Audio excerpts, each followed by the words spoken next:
Welcome to the 30th session of International Business. WTOയുമായി ബന്ധപ്പെട്ട ഒട്ടനവധി കാര്യങ്ങൾ നമ്മൾ കഴിഞ്ഞ 2 സെഷനുകളായിട്ട് പറഞ്ഞു. അതിന്റെ ഫോർമൽ സ്ട്രക്ചർ, പ്രിൻസിപ്പിളുകൾ മുതലായിട്ടുള്ള ഇമ്പോർട്ടന്റ് ആസ്പെക്ട്സ് ഒക്കെ നമ്മൾ കഴിഞ്ഞ സെഷനുകളിൽ ഡിസ്കസ് ചെയ്തു. ഇനി ഇന്നത്തെ സെഷനിൽ വരുന്നത് മറ്റൊരു പ്രധാനപ്പെട്ട WTOയുമായി ബന്ധപ്പെട്ട് വരുന്ന ഒരു ഏരിയയാണ് WTO അഗ്രിമെന്റുകൾ. WTO അഗ്രിമെന്റുകളാണ് ലോകാടിസ്ഥാനത്തിൽ ഇന്റർനാഷണൽ ബിസിനസിനെ നിയന്ത്രിക്കുന്ന അഗ്രിമെന്റുകൾ. രാജ്യങ്ങൾ തമ്മിലുള്ള പരസ്പര ബിസിനസിന്റെ സമയത്ത്, ട്രേഡിന്റെ സമയത്ത് ഏതെല്ലാം കാര്യങ്ങൾക്ക്, നിയമങ്ങൾക്ക്, നിർദ്ദേശങ്ങൾക്ക് WTOയുടെ അഗ്രിമെന്റുകളുടെ അടിസ്ഥാനത്തിലായിരിക്കും ഇത്തരത്തിലുള്ള ഇന്റർനാഷണൽ ട്രേഡുകൾ ഹാപ്പൻ ചെയ്യുന്നത്. അതുകൊണ്ട് ഈ WTOയുടെ ഏറ്റവും പ്രധാനപ്പെട്ട അഗ്രിമെന്റുകൾ ഏതെല്ലാം എന്നുള്ളത് അറിഞ്ഞിരിക്കൽ അത്യന്താപേക്ഷിതമായിട്ടുള്ള കാര്യമാണ്. അതുകൊണ്ട് നമ്മൾ ഡിസ്കസ് ചെയ്യാൻ ഉദ്ദേശിക്കുന്ന പോകുന്ന ഭാഗം WTO അഗ്രിമെന്റുകൾ ഏതെല്ലാം എന്നുള്ളവയാണ്. ഒട്ടനവധി WTO അഗ്രിമെന്റുകൾ, ട്രേഡ് അഗ്രിമെന്റുകൾ WTOയുടേതായിട്ടുള്ള ലെവലുണ്ട്. അതിലെ ഏറ്റവും പ്രധാനപ്പെട്ട 5 അഗ്രിമെന്റുകളാണ് നമ്മൾ പറയുന്നത്. ഏകദേശം 60ഓളം അഗ്രിമെന്റുകൾ, വ്യത്യസ്തമായിട്ടുള്ള അഗ്രിമെന്റുകൾ ഉണ്ട്. അതിൽ തന്നെ അറിയപ്പെടുന്ന ഏറ്റവും പ്രധാനപ്പെട്ട അഗ്രിമെന്റുകളായിട്ട് വരുന്ന അഗ്രിമെന്റ് ഓൺ അഗ്രികൾച്ചർ റിലേറ്റഡ് ആയിട്ട് വരുന്ന അഗ്രിമെന്റ്. അഗ്രികൾച്ചർ എന്ന് വെച്ചാൽ പ്യൂർ അഗ്രികൾച്ചർ മാത്രമല്ല, അഗ്രികൾച്ചർ ആൻഡ് അലീഡ് സെക്ടേഴ്സ് ആയിട്ട് വരുന്ന, അതുമായിട്ട് ബന്ധപ്പെട്ട് വരുന്ന ആനിമൽ ഹസ്ബൻഡറി ഒക്കെ മുതലായിട്ടുള്ളതൊക്കെ അഗ്രിമെന്റ് ഓൺ അഗ്രികൾച്ചറിന്റെ ഭാഗമായിട്ട് വരുന്നവയാണ്.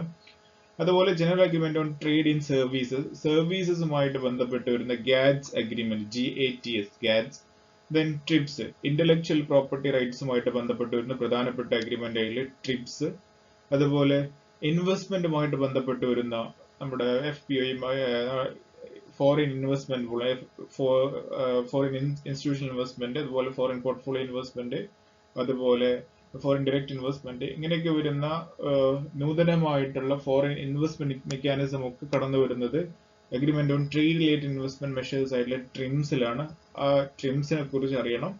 അതുപോലെ technical barriers to trade, TBT, വ്യത്യസ്തമായിട്ടുള്ള ടെക്നിക്കൽ ബാരിയേഴ്സ്, ഒരു രാജ്യത്തിന് മറ്റു രാജ്യത്തേക്ക് കടന്നു വരുന്ന സമയത്ത് നേരിടേണ്ടി വരുന്ന നിരവധി പ്രശ്നങ്ങളുണ്ട്, ടെക്നിക്കൽ ബാരിയേഴ്സ് ഉണ്ട്. അവ എലിമിനേറ്റ് ചെയ്യുന്നതുമായിട്ട് ബന്ധപ്പെട്ട് വന്നിട്ടുള്ള അഗ്രിമെന്റുകളായിട്ടുള്ള TBT. ഇങ്ങനെയുള്ള വ്യത്യസ്ത അഗ്രിമെന്റുകളാണ് ഇന്ന് നമ്മൾ പഠിക്കാൻ ഉദ്ദേശിക്കുന്നത്. അതിൽ ആദ്യത്തെ അഗ്രിമെന്റിലേക്ക് പോകാം. ഇതിൽ ഓരോന്നും നമ്മൾ വിശദമായിട്ട് പറയാൻ പോവാണ്. And the first and most important of these is agreement on agriculture. വളരെ പ്രധാനപ്പെട്ട അഗ്രിമെന്റ് ആണ് അഗ്രിമെന്റ് ഓൺ അഗ്രികൾച്ചർ. ഇതിൽ ആദ്യത്തെ അഗ്രിമെന്റ് ആണ് അഗ്രിമെന്റ് ഓൺ അഗ്രികൾച്ചർ, AOA. WTOയുടെ ഏറ്റവും പ്രധാനപ്പെട്ട അഗ്രിമെന്റുകളെല്ലാം നെഗോഷിയേറ്റ് ചെയ്യപ്പെട്ടിരിക്കുന്നത് ഉറുഗ്വേ റൗണ്ട് കോൺഫറൻസിന്റെ ഭാഗമായിട്ടാണ്. അഗ്രിമെന്റ് ഓൺ അഗ്രികൾച്ചറും ഉറുഗ്വേ റൗണ്ടിലൂടെ തന്നെയാണ് വന്നിട്ടുള്ളത്. ഏറ്റവും പ്രധാനപ്പെട്ട ഉദ്ദേശം അഗ്രികൾച്ചറുമായിട്ട് ബന്ധപ്പെട്ട് വരുന്ന അലൈഡ് സെക്ടേഴ്സ് ഉണ്ടല്ലോ, അഗ്രികൾച്ചറിൽ നിന്ന് ഉൽപ്പാദിപ്പിക്കപ്പെടുന്ന മറ്റു പ്രോഡക്റ്റുകൾ ഉൾപ്പെടെ വരുന്ന മാർക്കറ്റ്, അത് ലൈവ് സ്റ്റോക്ക് ആവാം, ഇനി അഗ്രികൾച്ചറിൽ നിന്ന് ഉൽപ്പാദിപ്പിക്കപ്പെടുന്ന ഭക്ഷ്യവസ്തുക്കളാവാം, അവ പ്രോസസ് ചെയ്തിരിക്കുന്ന, ദാറ്റ് മീൻസ് പ്രൈമറി ആയിട്ട് വരുന്ന അഗ്രികൾച്ചറോ മീറ്റ്സിനെയോ നമ്മൾ സെക്കൻഡറി പ്രോഡക്ട്സുകളായിട്ട് കൺവേർട്ട് ചെയ്യപ്പെട്ട് ശേഷം വരുന്നത്. അപ്പോൾ ലൈവ് സ്റ്റോക്ക് ആണെങ്കിൽ അത് മീറ്റ് ആക്കിയിട്ട് മാറ്റി കഴിയുമ്പോഴോ, ഇനി അഗ്രികൾച്ചർ ആണെങ്കിൽ അതിനെ നമ്മൾ മറ്റു ഭക്ഷ്യോൽപ്പന്നങ്ങളാക്കി മാറ്റിക്കഴിഞ്ഞാലോ ഒക്കെയും ഈ അഗ്രിമെന്റഡ് അഗ്രികൾച്ചറിന്റെ ഭാഗമായിട്ട് വരുന്ന ഉൽപ്പന്നങ്ങളായിട്ടാണ് അതിനൊക്കെ പരിഗണിക്കപ്പെടുന്നത്. അതുകൊണ്ട് തന്നെ ഇതിന്റെ ഒരു അഗ്രികൾച്ചറൽ പ്രോഡക്റ്റ് എന്നുള്ളത് നമ്മൾ ആ പ്രൈമറി ഔട്ട്പുട്ട് മാത്രമല്ല മനസ്സിൽ കാണേണ്ടത്, ഇതിന്റെ ഒരു ബ്രോഡർ ആയിട്ടുള്ള സെൻസിൽ എടുക്കണം. ദാറ്റ് മീൻസ് നമ്മുടെ ഹോട്ടൽ ഇൻഡസ്ട്രികൾക്ക് പോലെയുള്ളവയൊക്കെ ബാധിക്കുന്ന ഒരു അഗ്രിമെന്റ് ആണ് ഈ അഗ്രിമെന്റ് ഓൺ അഗ്രികൾച്ചറിൽ വരുന്നത്. ഇതിന്റെ മെയിൻ ആയിട്ട് വരുന്ന ഒബ്ജക്റ്റീവ്സ് വരുന്നത് അഗ്രികൾച്ചറിന്റെ ട്രേഡിനെ റിഫോം ചെയ്യാം, അതിന് ഫെയർ മാർക്കറ്റിൽ എക്സിസ്റ്റ് ചെയ്യുന്ന കോമ്പറ്റീഷൻ ഫെയർ ആയിട്ട് കൺവേർട്ട് ചെയ്യുക, അതുപോലെ ഇമ്പോർട്ടിംഗ് ആൻഡ് എക്സ്പോർട്ടിംഗ് കൺട്രീസിന്റെ പ്രൈസ് ആൻഡ് മാർക്കറ്റിനെയൊക്കെ സ്റ്റെബിലൈസ് ചെയ്തിട്ട് ഒരു ഫ്രീ ട്രേഡ് പോലെ എല്ലായിടങ്ങളിലുമുള്ള അഗ്രികൾച്ചറിന് ഒരേ പ്രോഡക്റ്റിന് എല്ലാത്തിനും ഒരേ പ്രൈസും, അതുപോലെ കോമ്പറ്റീഷൻ ഒക്കെ ഒരുപോലെയും വരുന്ന ഒരു ലോകമാണ് അഗ്രിമെന്റ് ഓൺ അഗ്രികൾച്ചറിന്റെ ഭാഗമായിട്ട് WTO ഉദ്ദേശിക്കുന്നത്. അതിനു വേണ്ടിയിട്ട് ഒരു 3 സെൻട്രൽ കോൺസെപ്റ്റുകൾക്ക് അടിസ്ഥാനത്തിലാണ് ഒരു കോമ്പറ്റീഷൻ അവർ ഫെയർ മാർക്കറ്റ് കോമ്പറ്റീഷൻ ആക്കിയിട്ട് മാറ്റാൻ അവർ കൊണ്ടുവരുന്നത്.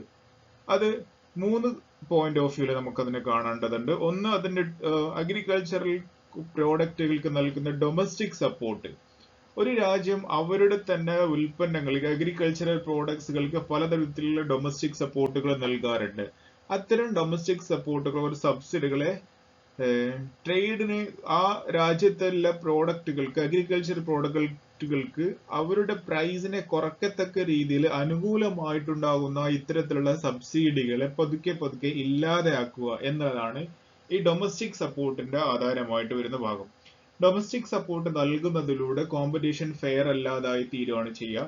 പുറത്തുനിന്ന് വരുന്ന ഫോറിൻ ആയിട്ട് വരുന്ന പ്രോഡക്റ്റുകൾക്ക് ഒരു ഡൊമസ്റ്റിക് കൺട്രിക്ക് അകത്തൊക്കെ വരുന്ന സമയത്ത് അവിടുത്തെ ഡൊമസ്റ്റിക് പ്രോഡക്റ്റുകൾക്ക് ഗവൺമെന്റ് നൽകുന്ന എക്സ്ട്രാ സപ്പോർട്ട് ലഭിക്കുന്നുണ്ടെങ്കിൽ then they have an extra edge over the foreign company, foreign പ്രോഡക്ട്സിനേക്കാളും കുറഞ്ഞ വിലയ്ക്ക് അവർക്ക് വിൽക്കാൻ പറ്റും. അതുകൊണ്ട് അവ ഒഴിവാക്കാനായിട്ട് ഡൊമസ്റ്റിക് സപ്പോർട്ടുകൾ എടുത്ത് ഒഴിവാക്കുക എന്നുള്ളതാണ് ഒന്നാമത്തെ ഭാഗം. സബ്സിഡികൾ എന്നാണ് അതിന് നമ്മൾ വിളിക്കുക. അത്തരം സബ്സിഡികളെ എലിമിനേറ്റ് ചെയ്ത് കൊണ്ടുവരുന്ന ഒരു ഭാഗം. രണ്ടാമത്തേത് മാർക്കറ്റ് ആക്സസ് കൊടുക്കുക. പുറത്തുനിന്ന് ഇങ്ങോട്ട് കയറി വരുന്ന അഗ്രികൾച്ചറൽ പ്രോഡക്റ്റുകൾക്ക് ഫ്രീ എൻട്രി അവൈലബിൾ ആക്കി കൊടുക്കുക. ഫ്രീ എൻട്രി എന്ന് വെച്ചാൽ അത് ടാരിഫ് റേറ്റുകൾ റെഡ്യൂസ് ചെയ്ത് കൊടുക്കുക. അതുപോലെ വരുന്നവയ്ക്ക് വന്ന ശേഷം മാർക്കറ്റിൽ ഫോറിൻ പ്രോഡക്ട്സുകൾക്കും അതുപോലെ ഡൊമസ്റ്റിക് പ്രോഡക്ട്സുകളെയും ഒരുപോലെ പരിഗണിക്കുക മുതലായിട്ടുള്ള കാര്യങ്ങളൊക്കെയാണ് അതിൽ വരുന്നത്. അതിൽ നമ്മൾ വിശദമായിട്ട് പറയാൻ പോകുന്നുണ്ട്. അതുപോലെ എക്സ്പോർട്ട് സബ്സിഡികൾ.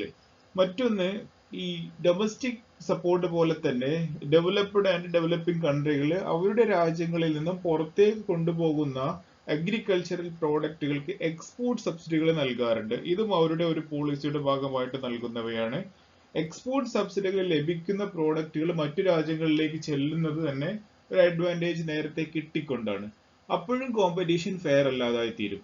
ഡൊമസ്റ്റിക് സപ്പോർട്ട് പോലെ തന്നെയാണ് ഇങ്ങനെയുള്ള എക്സ്പോർട്ട് സബ്സിഡികൾ നൽകുന്നവയും. അതുകൊണ്ട് അവയും ഇല്ലാതാക്കണം. അപ്പോഴേ എല്ലാ കോമ്പറ്റീഷൻസും ഒരുപോലെ മാർക്കറ്റിൽ കോമ്പറ്റ് ചെയ്യുന്നവരെല്ലാം ഒരേ അഡ്വാൻറ്റേജസുമായിട്ട് പരസ്പരം നേരെയുള്ള ഒരു കോമ്പറ്റീഷൻ സാധ്യമാവുള്ളൂ. ആർക്കും പ്രത്യേകിച്ച് ഒരു അഡ്വാൻറ്റേജും ലഭിക്കാത്ത ഒരു മാർക്കറ്റിനെ നിർമ്മിച്ചെടുക്കുക എന്നുള്ളതാണ് അഗ്രിമെന്റ് ഓൺ അഗ്രികൾച്ചറിന്റെ പ്രാഥമികമായിട്ടുള്ള ലക്ഷ്യമായിട്ട് WTO പറയുന്നത്. എങ്ങനെയാണ് ഇതെല്ലാം അവർ ഈ പറയുന്ന കാര്യങ്ങളെല്ലാം ഈ മൂന്ന് സെൻട്രൽ കോൺസെപ്റ്റുകളുടെ അടിസ്ഥാനത്തിൽ അഗ്രിമെന്റിനെ ഫോം ചെയ്തിരിക്കുന്നതെന്ന് നോക്കാം. അതിൽ ആദ്യത്തെ ഭാഗമാണ് domestic supports or subsidies. Domestic support or സബ്സിഡീസിനെ 3 കാറ്റഗറീസ് ഓഫ് ബോക്സസ് ആയിട്ടാണ് ആദ്യമായിട്ട് തിരിക്കുന്നത്. So subsidies are of 3 categories under WTO agreement on അഗ്രികൾച്ചറിന്റെ ഭാഗമായിട്ട് ഡൊമസ്റ്റിക് സപ്പോർട്ട് 3 ആയിട്ട് തിരിക്കുന്നു. ഒന്ന് ഗ്രീൻ ബോക്സ് ആണ്, മറ്റൊന്ന് ആംബർ ബോക്സ് ആണ്, മറ്റൊന്ന് ബ്ലൂ ബോക്സ് ആണ്. ഇങ്ങനെ വരുന്ന 3 ബോക്സസ് ഓഫ് സബ്സിഡീസ് ആണുള്ളത്. ഈ 3 ബോക്സിന് 3 സ്വഭാവങ്ങളാണ്. അതിന്റെ ടേമിൽ നിന്ന് തന്നെ നമുക്ക് മനസ്സിലാക്കിയെടുക്കണം. ഒന്ന് ഗ്രീൻ ബോക്സ് എന്ന സബ്സിഡികൾ അനുവദിക്കാവുന്ന സബ്സിഡികളാണ്, അലൗഡ് ആയിട്ട് വരുന്ന സബ്സിഡികളാണ്, നൽകേണ്ട സബ്സിഡികളാണ്. ഗവൺമെന്റ് ഇത്തരത്തിലുള്ള സബ്സിഡികൾ പ്രൊവൈഡ് ചെയ്യുന്നതിലൂടെയാണ് എക്കണോമിക് ഡെവലപ്മെന്റ് സാധ്യമാവുക എന്നുള്ളതാണ് ആ ഒരു ഗ്രീൻ എന്നുള്ള പേര് കൊടുക്കുന്നതുകൊണ്ട് ഉദ്ദേശിക്കുന്നത്. രണ്ടാമത് ആംബർ ബോക്സ് ഓർ AMS എന്ന് വെച്ചാൽ ഉദ്ദേശിക്കുന്നത് നമ്മുടെ ട്രാഫിക് ലൈറ്റിൽ വരുന്ന റെഡ് ലൈറ്റിനെയാണ്. ഇവ നൽകാൻ പാടില്ലാത്തവയാണ്, എലിമിനേറ്റ് ചെയ്യപ്പെടേണ്ട സബ്സിഡികളാണ്. ഇവ ഒരു രാജ്യത്തെ കൺട്രിക്ക് അകത്ത് വരുന്ന ഡൊമസ്റ്റിക് അഗ്രികൾച്ചേഴ്സിന് പ്രൊവൈഡ് ചെയ്യുന്നതിലൂടെ സംഭവിക്കുന്നത് അവിടെയുള്ള ഡൊമസ്റ്റിക് സപ്പോർട്ട് വഴി അവർക്ക് അവരുടെ കുറഞ്ഞ വിലയ്ക്ക് അവരുടെ പ്രോഡക്റ്റുകൾ മാർക്കറ്റിലേക്ക് നേരിട്ട് എത്തിക്കാൻ പറ്റുന്ന തരത്തിലുള്ള സബ്സിഡികളാണ്. അതുകൊണ്ട് അവയെ അവോയ്ഡ് ചെയ്യപ്പെടേണ്ടതാണ് ആംബർ ബോക്സിൽ വരുന്നത്. ബ്ലൂ ബോക്സ് എന്ന് വെച്ചാൽ നമ്മുടെ ഒരു പ്രത്യേകിച്ച് അതുകൊണ്ടൊരു ബെനിഫിറ്റോ ഒരു ദോഷമോ ഉണ്ടാവാത്ത തരത്തിൽ വരുന്നതാണ് ബ്ലൂ ബോക്സ് സബ്സിഡികൾ. ബ്ലൂ ബോക്സ് സബ്സിഡികൾ എന്ന് വെച്ച് കഴിഞ്ഞാൽ അത് നിലനിർത്തുന്നത് കൊണ്ട് കുഴപ്പമൊന്നുമില്ല എന്ന് പറയുന്ന സബ്സിഡികളാണ്. വിശദമായിട്ട് പറയാം എന്തൊക്കെയാണ് ഓരോന്നും വരുന്നത് എന്നുള്ളത്. ആദ്യത്തെ എടുക്കുക ഗ്രീൻ ബോക്സ് സബ്സിഡികൾ. ഗ്രീൻ ബോക്സ് സബ്സിഡികളെ കൊണ്ട് ഒരു രാജ്യം ഗ്രീൻ ബോക്സ് സബ്സിഡികൾ കൊടുത്തു എന്നുള്ളത് കൊണ്ട് അവിടുത്തെ ഏതെങ്കിലും ഒരു പെർട്ടിക്കുലർ അഗ്രികൾച്ചറൽ പ്രോഡക്റ്റിന് അതുകൊണ്ട് വലിയൊരു ബെനിഫിറ്റ് ഉണ്ടാക്കാൻ പറ്റില്ല. അത് ട്രേഡിന് ഡിസ്റ്റോർഷൻസ് സംഭവിപ്പിക്കുന്നില്ല. ട്രേഡിന് ഡിസ്റ്റോർഷൻ സംഭവിക്കുക വെച്ചാൽ ഒരു ഡൊമസ്റ്റിക് പ്രോഡക്റ്റും അതുപോലെ ഫോറിൻ പ്രോഡക്റ്റും തമ്മിലുള്ള കോമ്പറ്റീഷൻ അത് നേരിട്ട് ബാധിക്കുന്നില്ല. അതുകൊണ്ട് തന്നെ ട്രേഡ് ഡിസ്റ്റോർട്ട് ചെയ്യപ്പെടുന്നില്ല. ഇനി ഡിസ്റ്റോർട്ട് ചെയ്യപ്പെടുന്നുണ്ടാവും ചിലപ്പോൾ, പക്ഷെ അതിന് കാര്യമായിട്ടുള്ള റോൾ അതിന് വരുന്നില്ല. മേജർ ആയിട്ടുള്ള ഒരു ബെനിഫിറ്റ് ഒരിക്കലും ഒരു പെർട്ടിക്കുലർ അഗ്രികൾച്ചറൽ പ്രോഡക്റ്റിന് വരില്ല. അത് ഒരു എക്സാമ്പിൾ വന്നാൽ പെട്ടെന്ന് മനസ്സിലാക്കാം. നമുക്ക് നാട്ടിലുള്ള ഒരു റിസർച്ച് സെന്റർ ആരംഭിക്കാം. അതല്ലെങ്കിൽ ഇവിടുത്തെ എൻവയോൺമെന്റൽ കൺസർവേഷന്റെ പദ്ധതിയുടെ ഭാഗമായിട്ട് ഇപ്പോൾ കൃത്യമായിട്ടുള്ള കാലാവസ്ഥകളിൽ വ്യതിയാനങ്ങളൊക്കെ സംഭവിക്കുന്നുണ്ടല്ലോ. അപ്പൊ ഈ കാലാവസ്ഥാ വ്യതിയാനം സംഭവിക്കാതിരിക്കാൻ വേണ്ടിയിട്ട് ഗവൺമെന്റ് എന്ത് ചെയ്യുന്നു? നമ്മള് ഒരു വലിയൊരു പ്രദേശത്ത് ഇങ്ങനെയുള്ള എന്താ പറയാ വനം വെച്ച് പിടിപ്പിക്കാൻ വേണ്ടി ഒരു പദ്ധതി ആരംഭിക്കുകയും അതിന് സബ്സിഡികൾ കൊടുക്കുകയൊക്കെ ചെയ്യുന്നു. ആ വനം വെച്ച് പിടിപ്പിക്കാൻ കൊടുക്കുന്നതെന്ന് വെച്ച് കഴിഞ്ഞാൽ നമ്മുടെ ഇവിടുത്തെ ഒരു എൻവിയോൺമെന്റൽ സസ്റ്റൈനബിലിറ്റിക്ക് വേണ്ടിയിട്ടാണ്. അതിനു വേണ്ടിയാണ് നമ്മൾ അതിനു വേണ്ടിയിട്ട് കാശ് ചെലവഴിക്കുന്നത്. അതുകൊണ്ട് ഏതെങ്കിലും ഒരു പെർട്ടിക്കുലർ അഗ്രികൾച്ചർ പ്രോഡക്റ്റ് മാത്രം ബെനിഫിറ്റ് ഉണ്ടാവോ? ഇല്ല. പക്ഷെ അത് ഓവറോൾ ആയിട്ടുള്ള എക്കണോമിക് ഗ്രോത്തിനും നമ്മുടെ സസ്റ്റൈനബിലിറ്റിക്കും ഒക്കെ വേണ്ടിയിട്ട് അതൊരു വലിയൊരു സഹായമാവുകയും ചെയ്യും. മറ്റൊന്ന് ഡിസാസ്റ്റർ റിലീഫ് കൊടുക്കുക. നമ്മുടെ കാലാവസ്ഥാ വ്യതിയാനം ഡിസാസ്റ്ററുകൾ സംഭവിക്കുകയാണെങ്കിൽ അതിന് വേണ്ടിയിട്ട് റിലീഫ് നൽകുക, ഫാമേഴ്സിന് ട്രെയിനിങ് കൊടുക്കുക, അതല്ലെങ്കിൽ റിസർച്ച് നടത്തിയ ശേഷം അത്യുൽപാദന ശേഷിയുള്ള വിത്ത് കണ്ടെത്താം. എന്നിട്ട് ആ വിത്തുകൾ ഒരിക്കലും വിത്ത് ഫ്രീ ആയിട്ട് കൊടുക്കല്ല, പകരം ഇത്തരത്തിൽ അത്യുൽപാദന ശേഷിയുള്ള വിത്തുകൾ ഗവൺമെന്റ് ഫണ്ടഡ് ആയിട്ട് നമ്മൾ എന്ത് ചെയ്യുന്നു? ഇൻവെന്റ് ചെയ്തിട്ട് എടുക്കുന്നു. ഇതൊക്കെ ചെയ്യുന്നതൊക്കെ എന്താണ്? ഓവറോൾ എക്കോണമിക് ഡെവലപ്മെന്റ്, നമ്മുടെ അഗ്രികൾച്ചറൽ സെക്ടർ തന്നെ വളർന്നു വരികയൊക്കെ ചെയ്യും. പക്ഷെ അതൊരിക്കലും ഒരു പെർട്ടിക്കുലർ ഒരു ഫാർമറെയോ ഒരു പെർട്ടിക്കുലർ അഗ്രികൾച്ചറൽ ക്രോപ്പിനെയോ സഹായിക്കുകയും അതുവഴി കോമ്പറ്റീഷനെ ഡിസ്റ്റോർട്ട് ചെയ്യപ്പെടുകയോ ചെയ്യുന്നില്ല. ഡിസ്റ്റോർഷൻ സംഭവിക്കാം, പക്ഷെ അതെന്തല്ല അത് ഒരു മേജർ ആയിട്ടുള്ള ഒരു ഇമ്പാക്ട് ഉണ്ടാക്കുന്നില്ല മാർക്കറ്റിൽ. ഇത്തരം സബ്സിഡികൾ ഗവൺമെന്റ് കൊടുക്കേണ്ടവയാണ്. It should be government funded. അതുകൊണ്ട് ഇവയുടെ ചാർജ് ഒരിക്കലും ആരിൽ നിന്ന് ഈടാക്കാൻ പാടില്ല, ഫാമേഴ്സിന്റെ കയ്യിൽ നിന്ന് ഈടാക്കാനും പാടില്ല. നേരിട്ട് തന്നെ ഗവൺമെന്റ് ഫണ്ടഡ് ആയിട്ട് നടത്തേണ്ടതാണ്. അതുകൊണ്ടാണ് അതിനെ ഗ്രീൻ ബോക്സ് എന്ന് വിളിക്കാൻ കാരണം. ഗ്രീൻ ബോക്സ് ആണ്, അലൗഡ് ആണ്.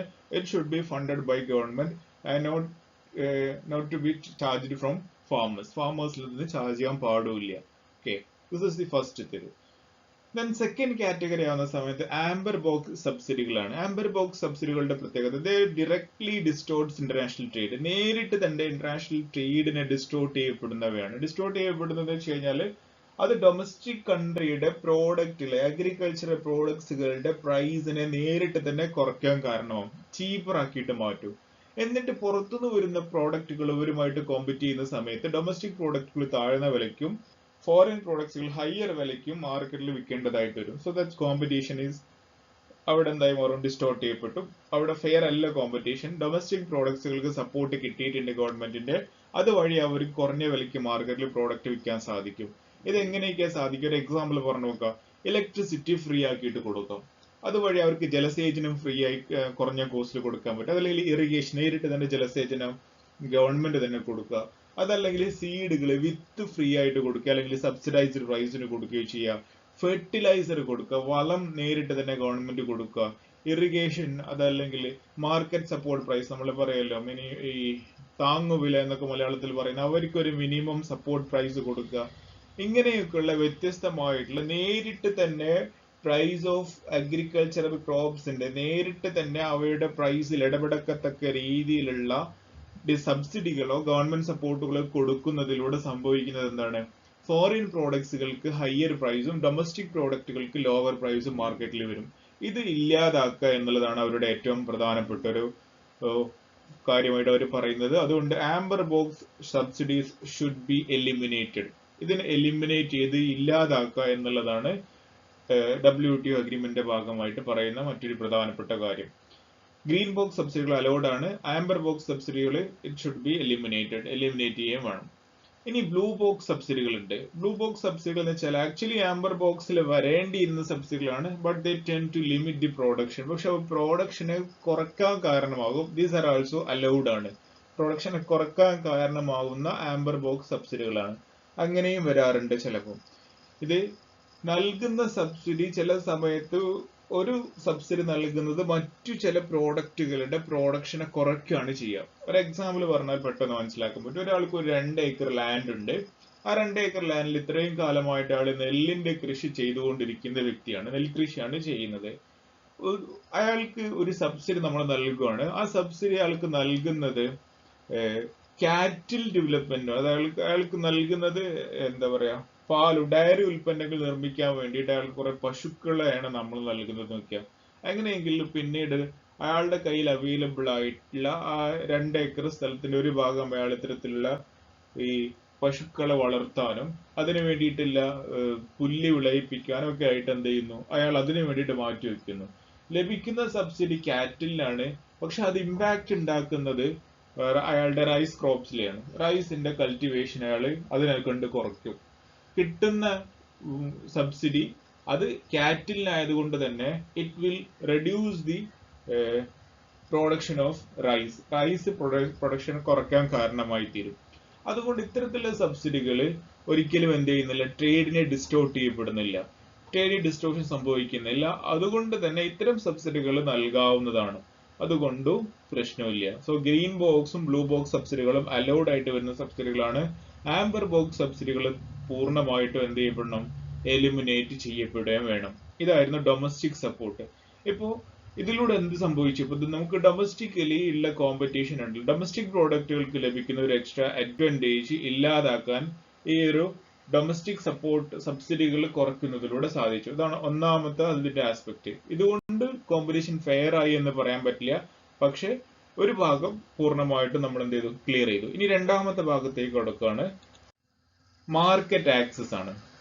ഇപ്പൊ പ്രൈസ് എന്ത് ചെയ്തു, നമ്മളുടെ ഇനി പ്രത്യേകിച്ച് ഒരു അഡ്വാൻറ്റേജും ഇല്ലാതെ പുറത്തുനിന്ന് ഒരു ഫോറിൻ അഗ്രികൾച്ചറൽ പ്രോഡക്റ്റ് നമ്മുടെ മാർക്കറ്റിലേക്ക് വരുവാണെങ്കിൽ, അതോ അഗ്രികൾച്ചർ പ്രോഡക്റ്റോ അഗ്രികൾച്ചറിന് ഡിറൈവ് ചെയ്ത പ്രോഡക്റ്റോ മാർക്കറ്റിലേക്ക് വരുന്ന സമയത്ത് സെയിം ഒരേ കോമ്പറ്റീഷൻ ആണ് ഉണ്ടാവേണ്ടത്. പക്ഷെ രണ്ടാമതൊരു സംഗതി കൂടെ ഉണ്ട്. എങ്ങനെ? അവിടേക്ക് നമ്മുടെ രാജ്യത്തേക്ക് കടന്നു വരുന്ന പ്രോഡക്റ്റുകളിലേക്ക് നമുക്ക് മാർക്കറ്റ് ആക്സസ് കൊടുക്കണം. അതായത് അവർക്ക് പൂർണ്ണമായിട്ടും മാർക്കറ്റിലേക്ക് കടന്നു വരാനുള്ള അവസരം ഉണ്ടായിരിക്കണം. അതുപോലെ അവർക്ക് ഒരിക്കലും എന്തുണ്ടാവരുത്, NTMs ഉണ്ടാവരുത്, നോൺ താരിഫ് മെഷേഴ്സ് ഉണ്ടാവരുത്. നോൺ താരിഫ് മെഷേഴ്സ് വെച്ചാൽ അവർ തടയാൻ പാടില്ല. വരുന്ന ആളുകളെ നമ്മൾ എന്ത് ചെയ്യാൻ പറ്റില്ല, റെസ്ട്രിക്ട് ചെയ്യാൻ പറ്റില്ല. പെർട്ടിക്കുലർ ആയിട്ടൊരു അവർക്ക് ഒരു ലൈസൻസ് ഇഷ്യൂ ചെയ്തിട്ട് നിങ്ങൾ ആ ലൈസൻസ് ലഭിച്ചവർ മാത്രമേ വരാൻ പറ്റുള്ളൂ എന്ന് പറയാൻ പറ്റില്ല. കോട്ട ഫിക്സ് ചെയ്യാൻ പറ്റില്ല. അങ്ങനെയല്ല അവരെ ബ്ലോക്ക് ചെയ്യുന്ന ക്വാളിറ്റേറ്റീവ് ആയിട്ടുള്ള റെസ്ട്രിക്ഷൻസ് ഒന്നും ഉണ്ടാവാൻ പാടില്ല. പകരം വരുന്ന ആളുകൾക്ക് നമുക്ക് താരിഫുകൾ വെച്ചു കൊടുക്കാം. ആ താരിഫുകൾ തന്നെ പതുക്കെ റെഡ്യൂസ് ചെയ്ത് കൊണ്ടുവരിക എന്നുള്ളതാണ് ഉദ്ദേശിക്കുന്നത്, WTO ഉദ്ദേശിക്കുന്നത്. ആദ്യ കാലഘട്ടങ്ങളിൽ താരിഫുകൾ മാത്രം അനുവദിച്ചു, എല്ലാ നോൺ താരിഫ് മെഷേഴ്സും ഒഴിവാക്കി. പിന്നീട് താരിഫുകളെ തന്നെ പതുക്കെ കുറച്ചുകൊണ്ട്, താരിഫ് എന്ന് വെച്ചാൽ അറിയല്ലോ, ഇമ്പോർട്ട് ഡ്യൂട്ടി പോലെയുള്ള കാര്യങ്ങളാണ്. നമ്മളുടെ രാജ്യത്തേക്ക് പുറത്തുള്ള പ്രോഡക്റ്റുകൾ വരുന്ന സമയത്ത് ഗവൺമെന്റ് അവരുടെ മുകളിൽ ചുമത്തുന്ന ടാക്സ് ആണ് താരിഫ്. ഈ താരിഫ് മാത്രമേ പാടുള്ളൂ എന്ന് പറഞ്ഞു. നോൺ താരിഫ് മെഷേഴ്സ് പറ്റില്ല, വരണ്ട എന്ന് പറയാൻ പറ്റില്ല, വന്നോളൂ, പക്ഷെ നിങ്ങൾ ടാക്സ് കൊടുക്കേണ്ടി വരും എന്ന് പറയാം എന്ന് ആദ്യഘട്ടത്തിൽ പറഞ്ഞു. ശേഷം പിന്നീട് പതുക്കെ ഈ താരിഫുകളെ തന്നെ റെഡ്യൂസ് ചെയ്ത് കൊണ്ടുവന്നു. പിന്നീട് അതിനെ തന്നെ ഇല്ലാതാക്കിയിട്ട് ഒരു ഫ്രീ ട്രേഡ് മെക്കാനിസം ഉണ്ടാക്കുക എന്നുള്ളതാണ് WTOയുടെ അഗ്രിമെന്റിലൂടെ അവർ ഉദ്ദേശിക്കുന്നത്. അങ്ങനെ ആദ്യം ചെയ്തത് reduction of tariff barriers and elimination of non tariff barriers to trade ആണ്. ആദ്യം നോൺ താരിഫ് ബാരിയേഴ്സിനെ എലിമിനേറ്റ് ചെയ്തു. അതുപോലെ അതല്ലെങ്കിൽ നോൺ താരിഫ് ബാരിയേഴ്സിനെയും താരിഫ് ബാരിയേഴ്സ് ആയിട്ട്, ഒരു ക്വാണ്ടിറ്റേറ്റീവ് ബാരിയേഴ്സ് ആയിട്ട്, ഒരു പെർട്ടിക്കുലർ റേറ്റ് ഓഫ് ടാക്സിലൂടെ നമുക്ക് ക്വാണ്ടിഫൈ ചെയ്തെടുക്കാവുന്ന ബാരിയർ ആക്കിയിട്ട് അതിനെ കൺവേർട്ട് ചെയ്ത് മാറ്റി. ദെൻ അതിനുശേഷം പിന്നീട് എന്ത് ചെയ്തു, ഈ രണ്ട് തരത്തിലുള്ള രാജ്യങ്ങൾക്ക്, അതായത് ഡെവലപ്പിംഗ് കൺട്രികൾക്കും അതുപോലെ ഡെവലപ്ഡ് കൺട്രികൾക്കും രണ്ട് വ്യത്യസ്ത റേറ്റിലുള്ള താരിഫ് റേറ്റുകൾ ഫിക്സ് ചെയ്ത് കൊടുക്കും. ആ ഒരു ലെവലിലേക്ക് എന്ത് ചെയ്യണം, ആ രാജ്യങ്ങൾ അവരുടെ താരിഫ് റേറ്റിനെ കുറച്ച് കൊണ്ടുവരണം. പൂർണ്ണമായിട്ടുള്ള ഒരു താരിഫ് എലിമിനേഷൻ ഒരിക്കലും പെട്ടെന്ന് സാധ്യമാവില്ല. അതിന് കുറച്ചൊരു ലോങ്ങർ പീരീഡ് ആവശ്യമാണ്. അതുകൊണ്ട് തന്നെ അതിന് ഡെവലപ്പിംഗ് കൺട്രികൾക്കും ഡെവലപ്ഡ് കൺട്രികൾക്കും നൽകിയിരിക്കുന്ന സമയം വ്യത്യസ്തമായിരുന്നു. അതിങ്ങനെയായിരുന്നു വന്നിട്ടുണ്ടായിരുന്നത്. 1995 നിന്നാണ് ഈ അഗ്രിമെന്റിൽ സൈൻ ചെയ്യപ്പെടുന്നത്. അന്നത്തെ റൂൾ പ്രകാരം 36% average reduction by developed countries. ഓരോ വസ്തുവിന്റെയും പ്രോഡക്റ്റിന്റെയും ആവറേജ് റിഡക്ഷൻ മൊത്തത്തിൽ കൂട്ടിക്കഴിഞ്ഞാൽ 36% വേണം. അതുപോലെ with minimum per tariff reduction of 15%. അത് ഒരു ഉൽപ്പന്നത്തിൽ 15% എങ്കിലും വേണം. അങ്ങനെ ഓവറോൾ ആയിട്ട് 36% കുറയാൻ വേണം. ഇപ്പൊ ചില വസ്തുക്കൾക്ക് നമുക്ക് പെട്ടെന്ന് കുറയ്ക്കാൻ പറ്റില്ലെങ്കിൽ അതിന് നമുക്ക് വേണമെങ്കിൽ ഹയർ കൊടുക്കാം.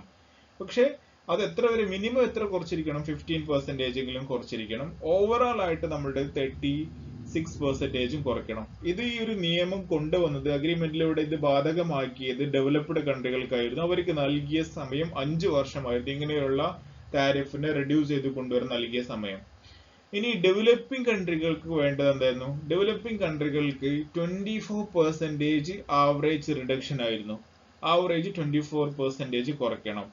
അത് മിനിമം പെർ താരിഫ് ഡിറക്ഷൻ ഓരോ ഉൽപ്പന്നത്തിൽ 10% കുറച്ചിരിക്കുകയും വേണം. അതിനവർക്ക് നൽകിയ സമയം 9 വർഷമായിരുന്നു. വിത്തിൻ 9 ഇയേഴ്സിന്റെ അകത്താണ് ഈ ഒരു ചേഞ്ച് അവർ കൊണ്ടുവരേണ്ടത്. ഇതായിരുന്നു ഡെവലപ്പിംഗ് കൺട്രികൾക്കും ഡെവലപ്ഡ് കൺട്രികൾക്കും നൽകിയിട്ടുണ്ടായിരുന്ന ലിമിറ്റ്. എന്നാൽ LDCസിനോട്, ലീസ്റ്റ് ഡെവലപ്പിംഗ് കൺട്രികളോട് പറഞ്ഞ കാര്യം എന്താണ്? നിങ്ങൾ താരിഫുകൾ കുറക്കുന്നത് അവിടെ നിൽക്കട്ടെ, അതിനെക്കുറിച്ച് നമുക്ക് പറയാം. അതിന്റെ മുന്നേ നിങ്ങൾ എന്ത് ചെയ്യുക, നിങ്ങളുടെ രാജ്യത്ത് നിലവിലുള്ള എല്ലാ നോൺ താരിഫ് ബാരിയേഴ്സിനെയും താരിഫ് ആക്കിയിട്ട് മാറ്റുക. അവിടെ ഒരു ക്വാളിറ്റേറ്റീവ് റെസ്ട്രിക്ഷൻസ് ഇനി വെക്കരുത്. നിങ്ങൾ എന്ത് ചെയ്യാൻ പറ്റില്ല, ഒരു പ്രോഡക്റ്റിനെ വരരുതെന്നോ ഒരു പ്രോഡക്റ്റ് ലൈസൻസ് തരില്ല എന്നൊന്നും പറയാൻ പറ്റില്ല. നിങ്ങൾ ലൈസൻസ് കൊടുക്കാൻ ആഗ്രഹിക്കാത്ത ഒരു പ്രോഡക്റ്റ് ഉണ്ടെന്ന് വെക്കുക, ഒരു ഡൊമസ്റ്റിക് സപ്പോർട്ട് അത്രയും ആവശ്യമുള്ള ഒരു പ്രോഡക്റ്റ് ഉണ്ടെങ്കിൽ you can charge higher rate of tariff. വേണമെങ്കിൽ വളരെ മുകളിൽ കൊണ്ടുപോയിട്ട് ഒരു റേറ്റ് ഓഫ് താരിഫ് വെച്ചോളി. പക്ഷെ ഒരിക്കലും എന്തുണ്ടാവരുത്, വരരുത് എന്ന് പറയാൻ പറ്റില്ല. എൻട്രി കൊടുക്കണം, മാർക്കറ്റ് ആക്സസ് അവർ കൂടെ അലോ ചെയ്ത് കൊടുക്കണം. ഇതായിരുന്നു ഈ 1994 ലിമിറ്റ് പ്രകാരം നൽകിയിട്ടുണ്ടായിരുന്ന അതിൽ തന്നെ വ്യത്യസ്ത സമയത്തിലാണ്. അത് ഡെവലപ്പിംഗ് കൺട്രികൾക്ക് 5, അതുപോലെ ഡെവലപ്പിംഗ് കൺട്രികൾക്ക് 9 വർഷം, അതുപോലെ LDCസിന് സമയമൊന്നുമില്ല. പക്ഷെ അവർക്ക് എന്ത് വേണം, ഈ ഒരു നോൺ താരിഫ് ബാരിയേഴ്സിനെ താരിഫ് ആയിട്ട് കൺവേർട്ട് ചെയ്യുക എന്നുള്ളതായിരുന്നു ഈ ഒരു അഗ്രിമെന്റ് ഓൺ അഗ്രികൾച്ചറിന്റെ ഭാഗമായിട്ട് മാർക്കറ്റ് ആക്സസിന് കൊടുത്തിട്ടുണ്ടായിരുന്ന ലിമിറ്റ്സുകൾ. ദെൻ മൂന്നാമതൊരു ഭാഗമാണ്, ഇപ്പോഴും കോമ്പറ്റീഷൻ ഫെയർ ആയി എന്ന് പറയാൻ പറ്റില്ല. ഇപ്പൊ 2 കാര്യങ്ങൾ ചെയ്തു. നമ്മൾ ഡൊമസ്റ്റിക് സപ്പോർട്ട് ഒഴിവാക്കി, അതുപോലെ മാർക്കറ്റ് ആക്സസ് കൊടുത്തു. ഇപ്പോ ഡൊമസ്റ്റിക്കുമായിട്ട് ബന്ധപ്പെട്ട കാര്യങ്ങൾ ക്ലിയർ ആയി. പക്ഷേ ഇനി വരുന്ന ആളുകള് വളരെയധികം ബെനിഫിറ്റ് ലഭിച്ച ആളിലാണ് വരുന്നതെങ്കിൽ നമ്മൾ ഡൊമസ്റ്റിക് സപ്പോർട്ടും കാര്യങ്ങളൊക്കെ ഒഴിവാക്കി കൊടുത്ത് അവരുടെയൊക്കെ ഫെയർ കോമ്പറ്റീഷൻ ആക്കാൻ വേണ്ടിയിട്ട് ഇനി വരുന്ന ആളുകൾക്ക് നേരത്തെ തന്നെ ആ വരുന്ന രാജ്യത്തെ ഗവൺമെന്റ് ഒരു എക്സ്പോർട്ട് സബ്സിഡി കൊടുത്തിട്ടുണ്ടെങ്കിലോ, നിങ്ങൾ ഈ രാജ്യത്തുനിന്ന് പുറത്തുകൂടെ കൊണ്ടുപോയിട്ട് വിൽക്കുകയാണെങ്കിൽ ഞങ്ങൾ സബ്സിഡി തരാമെന്ന് പറഞ്ഞിട്ട് അവർ അതിനെ പിന്താങ്ങുന്നുണ്ടെങ്കിൽ ആ വരുന്ന ആളുകൾക്ക് വരുന്നത് ഒരു എക്സ്ട്രാ അഡ്വാൻറ്റേജുമായിട്ടാണ്. ഈ അഡ്വാൻറ്റേജുമായിട്ട് വരുന്ന സമയത്ത് നേരത്തെ ഇവിടെയുള്ള പ്രോഡക്ട്സുകൾക്ക് പ്രത്യേകിച്ച് അഡ്വാൻറ്റേജസ് ഒന്നും കിട്ടിയിട്ടില്ല. അതുകൊണ്ട് അപ്പോൾ പിന്നെയും കോമ്പറ്റീഷൻ ഫെയർ അല്ലാതായിട്ട് മാറും. അതുകൊണ്ട് തന്നെ ഇത് സാധാരണ കൊടുക്കാനുള്ളത് ഡെവലപ്ഡ് കൺട്രികളാണ്. ഒരിക്കലും ഈ LDCകൾക്കോ ഇനി ഡെവലപ്പിംഗ് കൺട്രികളിൽ തന്നെ ഒട്ടുമിക്ക രാജ്യങ്ങൾക്കോ ഇത്തരത്തിലുള്ള എക്സ്പോർട്ട് സബ്സിഡികളൊന്നും കൊടുക്കത്തക്ക രീതിയിലുള്ള വളർച്ചയൊന്നും ഉണ്ടാവില്ല. ഡെവലപ്പിംഗ് കൺട്രികൾ, ഡെവലപ്ഡ് കൺട്രികളൊക്കെയാണ് ഇത് സാധാരണ കൊടുക്കാറുള്ളത്. അങ്ങനെ കൊടുക്കുന്ന രാജ്യങ്ങൾ അവരുടെ എക്സ്പോർട്ട് സബ്സിഡികളുടെ 36% എങ്കിലും കുറച്ചിരിക്കണം ബൈ വാല്യൂ വെച്ചിട്ട് 35% കുറക്കണം. അതല്ലെങ്കിൽ ബൈ വോളിയത്തിൽ 21% എങ്കിലും കുറക്കാം. ബൈ വോളിയം റേറ്റ് വെച്ചിട്ട് നമ്മൾ ഫിക്സ് ചെയ്യല്ലോ. വാല്യൂ എന്ന് വെച്ചാൽ നമ്മൾ റേറ്റ് പ്രകാരം നമ്മൾ ഫിക്സ് ചെയ്യുന്നതാണ്, ബഡ്ജറ്റിലൊക്കെ ഫിക്സ് ചെയ്യുന്ന വാല്യൂ. അത് വെച്ചിട്ട് 36%. ഇനി അതല്ല ട്രേഡ് വോളിയത്തിന്റെയാണ് നമ്മൾ എടുക്കുന്നതെങ്കിൽ അതിന്റെ 21% എങ്കിലും അറ്റ്ലീസ്റ്റ് എന്ത് ചെയ്യുക, ഓവർ 6 ഇയേഴ്സിന്റെ അകത്തിൽ കുറയ്ക്കുക. 6 വർഷം കൊണ്ട് കുറച്ചു കൊണ്ടുവരാം, എക്സ്പോർട്ട് സബ്സിഡികൾ റെഡ്യൂസ് ചെയ്യുക. ഡെവലപ്പിംഗ് കൺട്രികളിൽ ചെയ്യേണ്ടത് 14% ആണ്, 14% കുറയ്ക്കുക ഓവർ 10 ഇയേഴ്സ്.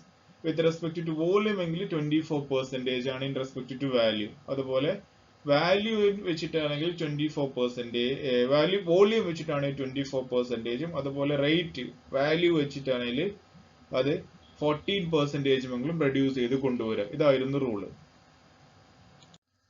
ഇനി രണ്ടാമത്തെ പ്രധാനപ്പെട്ട അഗ്രിമെന്റ് ആണ് general agreement on trade in services, GATS. Expansion അറിഞ്ഞിരിക്കണം, GATS, ഗാറ്റ്സ് ആണ്.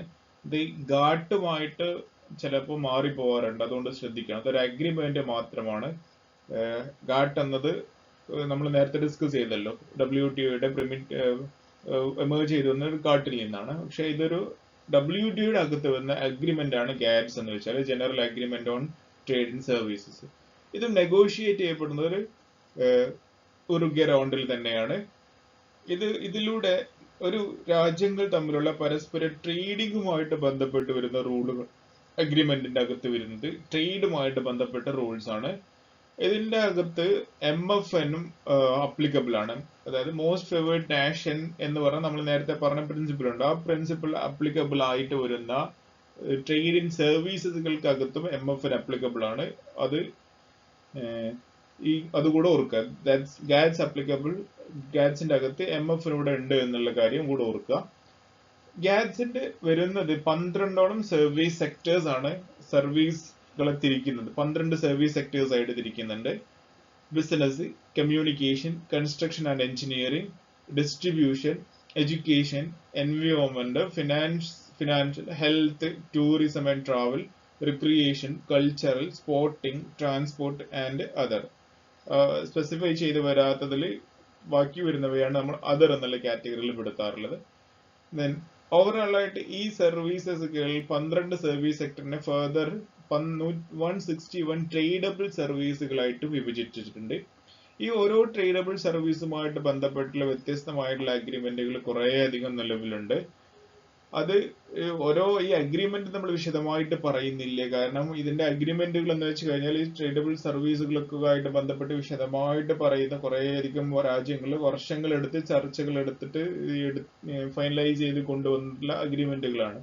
അപ്പൊ ഓരോന്നിനും അതിൻ്റെതായുള്ള സ്പെസിഫൈഡ് റൂളുകളും കാര്യങ്ങളൊക്കെ ഉണ്ട്. അതുകൊണ്ട് നമ്മൾ എന്താണ് ഈ ഗാഡ്സിന്റെ ഒരു ഓവർവ്യൂ മാത്രമാണ് പറയുന്നത്.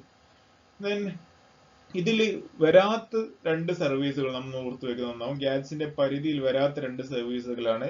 ഒന്ന് ഗവൺമെന്റ് സർവീസസ് ഗിവൺ ബൈ ഗവൺമെന്റുകൾ, മറ്റൊന്ന് air transport services. Air transport സർവീസുകളും ഗാഡ്സിന്റെ പരിധിയിൽ വരുന്നില്ല. എക്സംപ്റ്റഡ് ആയിട്ട് വരുന്ന 2 സർവീസുകളാണ്. ഗാഡ്സ് സർവീസസുകളുടെ 4 മോഡ് ഓഫ് എൻട്രി ആണ് പരിഗണിക്കുന്നത്. ഒരു രാജ്യത്ത് നിന്ന് മറ്റൊരു രാജ്യത്തിലേക്ക് സർവീസുകൾ 4 വിധത്തിലാണ് കൈമാറ്റം ചെയ്യപ്പെടുന്നത്. അവ cross border trade, consumption abroad, commercial presence and presence of natural person എന്നിങ്ങനെയുള്ള 4 categories of modes of supply ആണ് ഉണ്ടാവുക. ഒരു രാജ്യത്ത് നിന്ന് ഒരു രാജ്യം അവരുടെ സർവീസ് 4 വിധത്തിൽ അവരുടെ സർവീസുകൾ ഫോറിൻ കൺട്രിയിൽ അവൈലബിൾ ആക്കാവുന്നതാണ്. ഈ 4 മോഡ് ഓഫ് എൻട്രികളിലൂടെയാണ് ഇത് അവൈലബിൾ ആക്കാൻ പറ്റുക. ആ മോഡ് ഓഫ് എൻട്രീസ് ഒന്നുകൂടെ നോക്കാം, ഇതിന്റെ അകത്ത് വരുന്നത് എങ്ങനെയൊക്കെ ഏതെല്ലാം കാര്യങ്ങളാണെന്നുള്ളത്. ഒന്ന് mode of entry first cross border trade ആണ്. Cross border trade services which themselves cross frontiers from one country to another. ഒരു രാജ്യത്തിന്റെ അതിർത്തി കടന്ന് മറ്റൊരു രാജ്യത്തിലേക്ക് ഒരു വ്യക്തിയുടെ മൂവ്മെന്റിന്റെ ആവശ്യമില്ല, പകരം സർവീസസിനെ മാത്രം എടുത്ത് നമുക്ക് പുറത്തേക്ക് ഓഫർ ചെയ്ത് കൊടുക്കാൻ പറ്റും. ഉദാഹരണമായിട്ട് BPO, ബിസിനസ് പ്രോസസ് ഔട്ട്സോഴ്സിംഗ്, അല്ലെങ്കിൽ കൺസൾട്ടൻസി സർവീസസുകൾ, ഡിസ്റ്റൻസ് ലേണിംഗ്. ഒരു എഡ്യൂക്കേഷണൽ ഇൻസ്റ്റിറ്റ്യൂഷൻ അവരുടെ ഒരു ഡിസ്റ്റൻസ് ലേണിംഗ് സെന്റർ പുറത്ത് ആരംഭിക്കുന്നു. ഇവിടെ ആളുകൾ പോകുന്നില്ല, ഇൻസ്റ്റിറ്റ്യൂട്ട് പോകുന്നില്ല, പകരം ഒരു ലേണിംഗ് പ്രോസസ് ഓൺലൈൻ ആയിട്ട് കൊടുക്കുന്ന ട്രെയിനിങ്ങുകളൊക്കെ കാര്യങ്ങളൊക്കെ എടുക്കുകയാണെങ്കിൽ, സ്റ്റഡി സെന്ററുകളൊക്കെ നമ്മൾ എടുക്കുകയാണെങ്കിൽ അവിടെയൊന്നും സർവീസസ് മാത്രമാണ് പുറത്തേക്ക് പോകുന്നത്. ഓക്കെ, അത്തരം ഇവയൊക്കെയാണ് ക്രോസ് ബോർഡർ ട്രേഡ് എന്ന് വിളിക്കുക. സെക്കൻഡ്, രണ്ടാമത്തത് consumption abroad. Services which are made available within a കൺട്രിയാണ്. ഒരു രാജ്യത്തിന്റെ അകത്താണ് സർവീസുകൾ ഓഫർ ചെയ്യപ്പെടുന്നത്. Those who are willing to use that service will have to go to that particular country. എവിടെയാണോ അത് ലഭിക്കുന്നത് അത്തരം സ്ഥലത്തേക്ക് നമ്മൾ പോയിട്ട് വേണ്ടിവരും ഈ സർവീസുകൾ ഉപയോഗിക്കാൻ വേണ്ടിയിട്ട്. അത് അവിടുത്തെ ഡൊമസ്റ്റിക് ആയിട്ടുള്ള ആളുകളല്ല ഉപയോഗിക്കുന്നത്, ഫോറിനേഴ്സ് ആണ് ഒന്ന് ഉപയോഗിക്കുന്നത്. അപ്പോഴാണ് അതൊരു ഫോറിൻ കൺസംഷൻ ആയിട്ട് മാറുന്നത്. ഉദാഹരണമായിട്ട് ടൂറിസം. കേരളത്തിലേക്ക് വിദേശ രാജ്യങ്ങളിൽ നിന്നൊക്കെ ആളുകൾ പലരും ഇങ്ങോട്ട് വരുന്നുണ്ട്. ഒരിക്കലും നമുക്ക് കേരളത്തിലെ ടൂറിസം എന്ന് പറഞ്ഞിട്ട് ഇവിടുത്തെ നിന്ന് വസ്തുക്കൾ എടുത്ത് അങ്ങോട്ട് കൊണ്ടുപോകാൻ പറ്റില്ലല്ലോ. അവിടെയുള്ള ആളുകൾ ഇങ്ങോട്ട് വന്നിട്ട് കൺസംഷൻ അബ്രോഡ് നടത്തണം, ഇവിടെ വന്നിട്ട് ഉപയോഗിക്കണം. മെഡിക്കൽ ട്രീറ്റ്മെന്റ്, എഡ്യൂക്കേഷൻ ഒക്കെ നമ്മളിപ്പോൾ കാംബ്രിഡ്ജിൽ പഠിക്കാൻ പോകുന്നെങ്കിൽ അങ്ങോട്ട് പോകണം. അത് ഒരു രാജ്യത്തിന്റെ അകത്തേക്ക് ചെന്ന് അവിടെ നിന്ന് കൺസ്യൂം ചെയ്യുന്നവയാണ് കൺസംഷൻ അബ്രോഡിൽ വരുന്നത്. Then third mode of entry ആണ് commercial presence. Commercially we will have to present in that particular country. ഒരു രാജ്യത്ത് പോയിട്ട് എങ്ങനെയാണ് ഒരു ബിസിനസ് നമ്മൾ ചെയ്യുന്നത്, അതിന് വേണ്ട എല്ലാ പ്രൊസീജിയറും എടുത്തിട്ട് ആ സർവീസ് അവിടെ ഓഫർ ചെയ്യേണ്ടതായിട്ട് വരും. ഉദാഹരണമായിട്ട് ഒരു ബാങ്ക്, നമ്മളൊരു സബ്സിഡിയറി ബാങ്ക് നമ്മൾ പുറത്ത് ബ്രാഞ്ച് ആരംഭിക്കണമെന്ന് വെക്കുക. അപ്പൊ അവിടുത്തെ നിയമങ്ങൾക്ക് അനുസൃതമായിട്ട് എല്ലാ കാര്യങ്ങളും ചെയ്ത് ലൈസൻസ് ഒക്കെ എടുത്ത് അവിടെ പോയിട്ട് ഒരു ബിസിനസ് തന്നെ തുടങ്ങേണ്ടതായിട്ട് വരും. അല്ലെങ്കിൽ ഒരു ഹോട്ടൽ ഇൻഡസ്ട്രി ആരംഭിക്കുകയാണെങ്കിലൊക്കെ ദാറ്റ് മീൻസ് അവിടെ നമ്മൾ കൊമേഴ്ഷ്യലി അവിടെ നമ്മുടെ ആളുകളും ലാൻഡ് ലേബർ ക്യാപിറ്റലൊക്കെ ഓർഗനൈസ് ചെയ്തെടുത്ത് ഒരു ബിസിനസ് ആക്കിയിട്ട് മാറ്റി കൊമേഴ്ഷ്യലി പ്രസന്റ് ആയത് ചെയ്യുകയും അവിടെ വെച്ചിട്ട് നമ്മൾ സർവീസ് ഓഫർ ചെയ്ത് കൊടുക്കുകയും ചെയ്യുകയാണെങ്കിൽ it's called commercial presence. And the last type ആണ് movement of a natural person. ഒരു വ്യക്തി എന്നുള്ള നിലയ്ക്ക് ആളുകൾക്ക് ഓഫർ ചെയ്യാൻ പറ്റുന്ന കുറേയധികം സർവീസുകൾ ഉണ്ടായിരിക്കും. അത് ഇന്ത്യൻ നാഷണൽ, ഇപ്പൊ ഇന്ത്യക്ക് അകത്തുള്ള ഒരു വ്യക്തി, അയാൾ ഒരു പഠനത്തിനു ശേഷം ജോലി ആവശ്യാർത്ഥം അമേരിക്കയിലേക്ക് പോവാണ്. എന്നിട്ട് അമേരിക്കയിൽ ഒരു ഡോക്ടറായിട്ട് വർക്ക് ചെയ്യാണ്. അയാൾ അവിടെ നൽകുന്ന സർവീസുകൾ ഡോക്ടറായിട്ടോ ഇനി നേഴ്സായിട്ടോ IT കൺസൾട്ടന്റ് ആയിട്ടോ ഒക്കെ നമ്മൾ എഞ്ചിനീയേഴ്സ് ഒക്കെ ഉണ്ടാവുമല്ലോ, അവരവിടെ വന്നിട്ട് ജോലി ചെയ്യുന്നു. ജോലി ചെയ്യുന്നത് അയാളുടെ സർവീസ് അയാൾ ഓഫർ ചെയ്യുന്നത് മറ്റു ഫോറിൻ ആയിട്ടുള്ള ആളുകൾ, ഫോറിനേഴ്സിന് വേണ്ടിയിട്ടാണ്. അങ്ങനെ ഓഫർ ചെയ്ത് കൊടുക്കുന്ന സമയത്ത് അത് ഒരു movement of a natural person ആണ്. ഒരു വ്യക്തി, ഒരു നാച്ചുറൽ പേഴ്സൺ അയാളുടെ ഹോം കൺട്രിയിൽ നിന്നും വിട്ട് മറ്റൊരു രാജ്യത്തേക്ക്, ഹോസ്റ്റ് കൺട്രിയിൽ ചെല്ലുകയും അവിടെ അയാളുടെ സർവീസസുകൾ ഓഫർ ചെയ്യുകയും ചെയ്യുമ്പോഴാണ് movement of a natural person എന്നുള്ള കാറ്റഗറിയിൽ, മോഡ് ഓഫ് എൻട്രിയിൽ വരുന്നത്. ഇങ്ങനെ 4 തരത്തിലാണ് ഗാറ്റ്സിന്റെ ഭാഗമായിട്ട് സർവീസുകളെ കാറ്റഗറൈസ് ചെയ്യുന്നത്. ഓക്കെ, ഇനി ഈ അഗ്രിമെന്റുകൾ എന്തൊക്കെയാണെന്നോ അതിന്റെ അകത്ത് വരുന്ന വിശദമായിട്ടുള്ള റൂളുകളാണ്. അത് നമ്മൾ അതിലേക്ക് കയറുന്നില്ല, പകരം ഇതിന്റെ ഒരു ഓവർവ്യൂ മാത്രമാണ് പറയുന്നത്. മറ്റുള്ള കാര്യങ്ങളിലേക്ക് പറയാൻ നോക്കുന്നത് അതിന് കുറേയധികം സമയം അത് നമ്മളുടെ ഒരു പോയിന്റ് ഓഫ് വ്യൂ വരുന്നതുമല്ല. അതുകൊണ്ടാണ് അത് തൽക്കാലത്തേക്ക് അത് പറയാതെ വിടുവാണ്. ദെൻ തേർഡ് ഇമ്പോർട്ടന്റ് ആയിട്ട് വരുന്ന അഗ്രിമെന്റ് ആണ് ട്രിപ്സ്. എല്ലാവർക്കും പറയുന്നത് കേട്ടിട്ടുണ്ടാവുകയും ചെയ്യും ട്രിപ്സ് എന്നുള്ളത്. എക്സ്പാൻഷൻ നിർബന്ധമായിട്ട് പറയണം. Trade related aspects of intellectual property rights ആണ്. ഇന്റലക്ച്വൽ പ്രോപ്പർട്ടി റൈറ്റ്സ് IPRന്റെ WTO വേർഷൻ ആണ്. ഇന്റലക്ച്വൽ പ്രോപ്പർട്ടി റൈറ്റ്സ് അവ ഓരോ രാജ്യങ്ങൾക്കും അവരുടേതായിട്ടുള്ള IPR ലോസ് ഉണ്ടായിരിക്കും. ഈ IPR ലോസിനെ വ്യത്യസ്ത രാജ്യങ്ങളിലും വ്യത്യസ്ത തരത്തിലായിരുന്നു ഉണ്ടായിരുന്നു. അതിനെല്ലാം കൂടെ സമന്വയിപ്പിച്ച് ഒരു ഏകീകൃതമായിട്ടുള്ള IPR act, IPR law agreement കൊണ്ടുവരുന്നത് WTOയുടെ ശ്രമഫലമായിട്ടാണ്. കുറേയധികം കാര്യങ്ങൾക്ക് ഈ അഗ്രിമെന്റിന്റെ ഭാഗമായിട്ട് നെഗോസിയേഷൻസ് ഒക്കെ കുറെ കാലങ്ങൾ എടുത്ത് നടന്ന ശേഷമാണ് ഒരു കോമൺ ആയിട്ടുള്ള ഒരു റൂളുകളിലേക്ക് ലോകരാഷ്ട്രങ്ങൾ എത്തുന്നത്.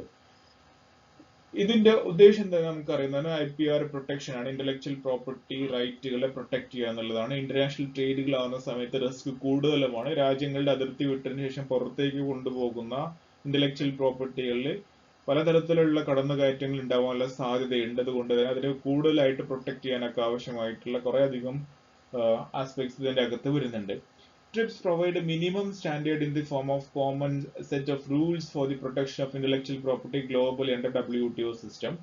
ഇതിലൂടെയാണ് കോമൺ നമ്മൾക്ക് സെറ്റ് ഓഫ് റൂളുകൾ കൃത്യമായിട്ട് പ്രിസ്ക്രൈബ് ചെയ്യുന്നുണ്ട്.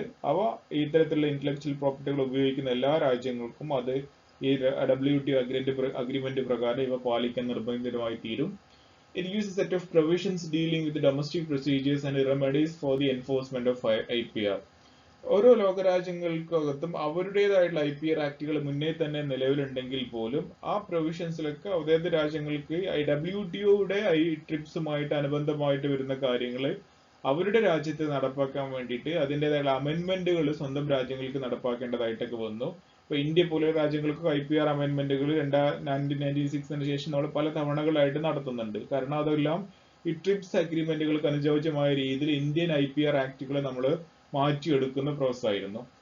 Member countries have to prepare necessary national laws to implement the TRIPS provisions. അപ്പൊ നമ്മൾ പറഞ്ഞത് ഓരോ നാഷണൽ ലോസിനെയും നമ്മൾക്ക് എന്ത് ചെയ്യണം, ട്രിപ്സിനുമായിട്ട് ബന്ധപ്പെടുന്ന രീതിയിൽ അത് ട്രിപ്സിനെയും കൂടെ എൻക്ലോസ് ചെയ്യണമെങ്കിൽ ആ ചേഞ്ചസ് എല്ലാം ഈ ആക്ടുകൾക്ക് അകത്ത് കൂടെ കൊണ്ടുവരേണ്ടതായിട്ട് വരും.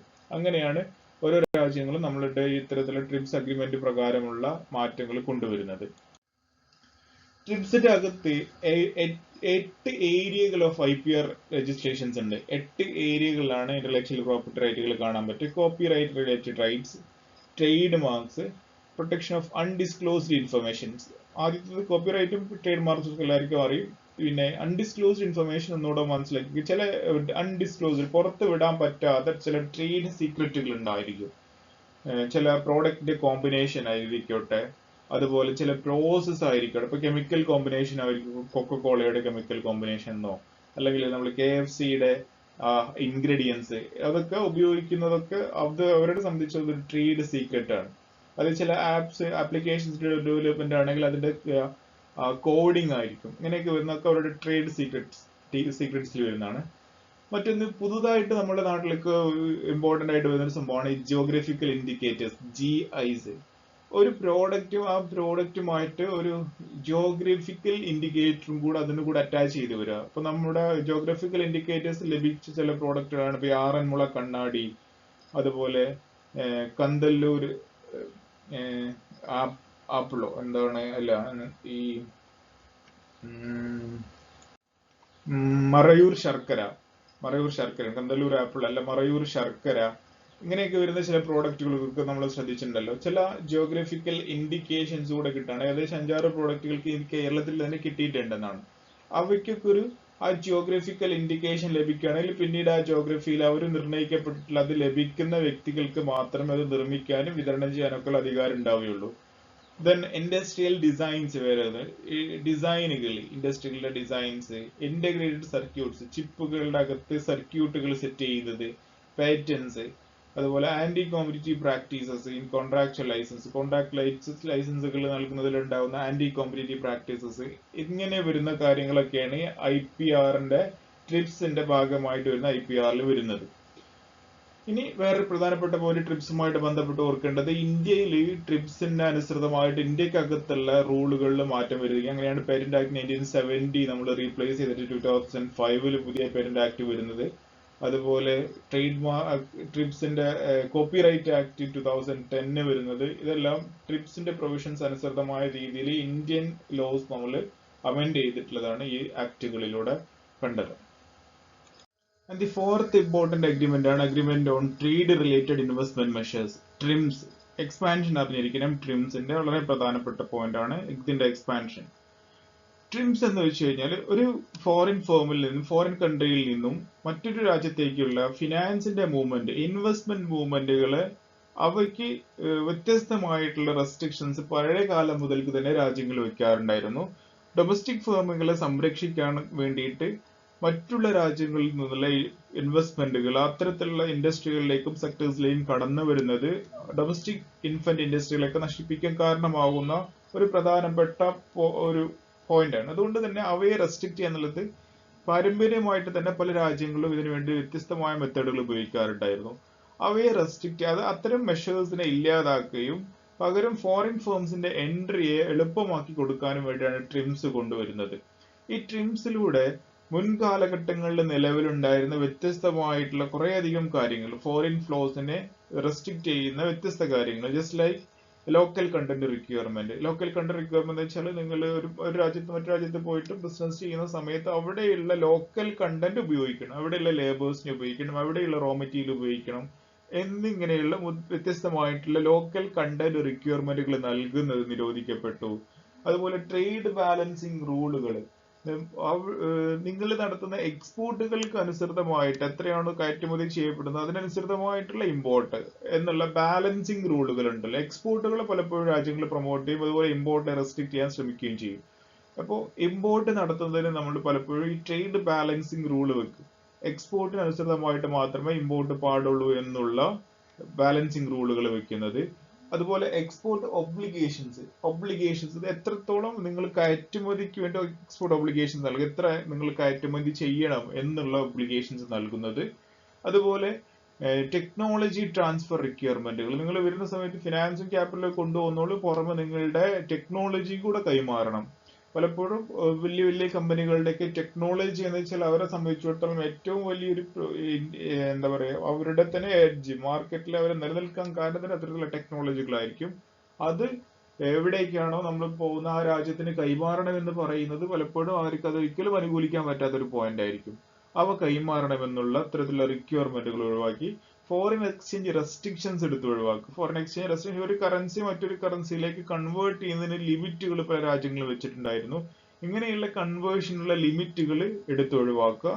ഡൊമസ്റ്റിക് സെയിൽസ് റിക്വയർമെന്റുകൾ, ഉൽപ്പാദിപ്പിക്കപ്പെടുന്ന നിശ്ചിത ശതമാനം അതേ രാജ്യത്ത് തന്നെ വിറ്റഴിക്കുക.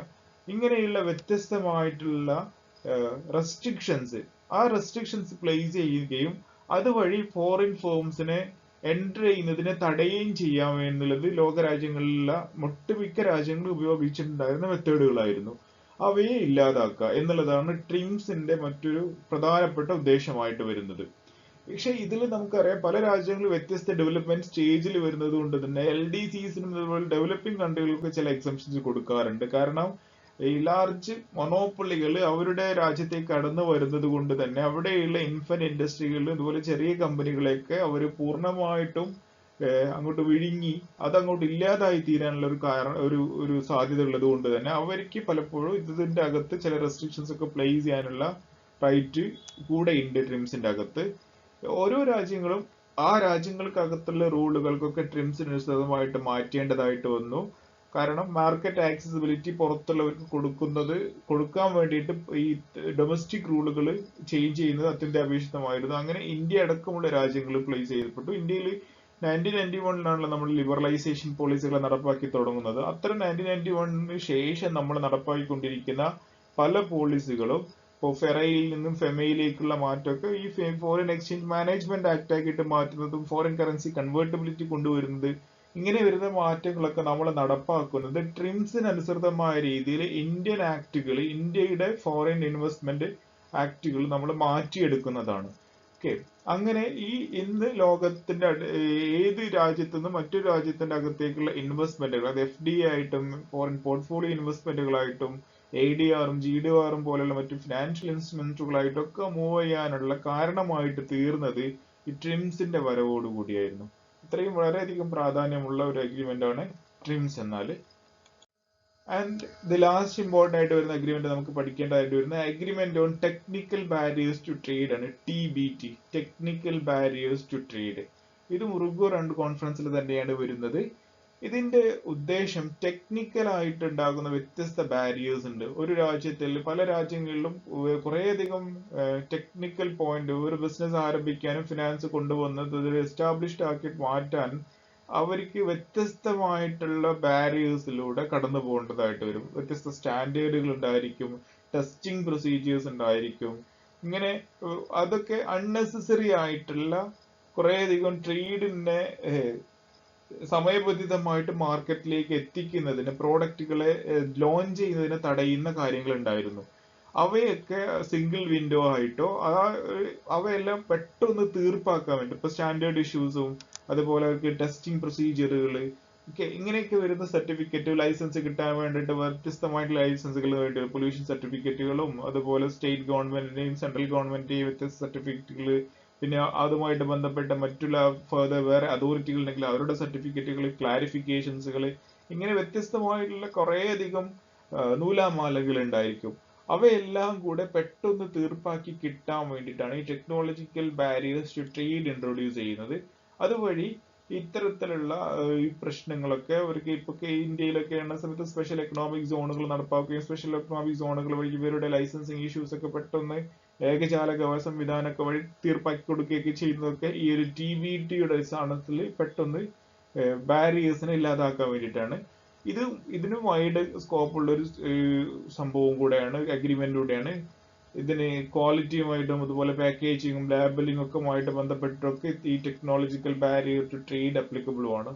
സോ ഇതുവഴി ഒരു ബിസിനസ്സിനെ ഇന്ത്യ പോലെയുള്ള രാജ്യത്തൊക്കെ പ്രത്യേകിച്ചും പലപ്പോഴും ഒരു ബിസിനസ്സിനെ എസ്റ്റാബ്ലിഷ്ഡ് ആക്കിയിട്ട് എടുക്കാൻ കുറേയധികം സമയം എടുക്കുന്നതാണ്. വ്യത്യസ്തമായിട്ടുള്ള ട്രേഡ് ബാരിയേഴ്സ് ഉണ്ടാവാറുണ്ട്. ആ ബാരിയേഴ്സിനെയൊക്കെ ഒഴിവാക്കുക, അവയെല്ലാം ഈസിലി നെഗോഷിയേറ്റ് ചെയ്തിട്ട് എത്രയും പെട്ടെന്ന് ഒരു മാർക്കറ്റിലേക്ക് അവരുടെ പ്രോഡക്റ്റിന് ലോഞ്ച് ചെയ്യാൻ സഹായിക്കുന്നതിന് വേണ്ടിയിട്ടാണ് ഈ ടെക്നിക്കൽ ബാരിയേഴ്സ് ടു ട്രേഡ് എന്നുള്ള TBT അഗ്രിമെന്റ് WTO കൊണ്ടുവരുന്നത്.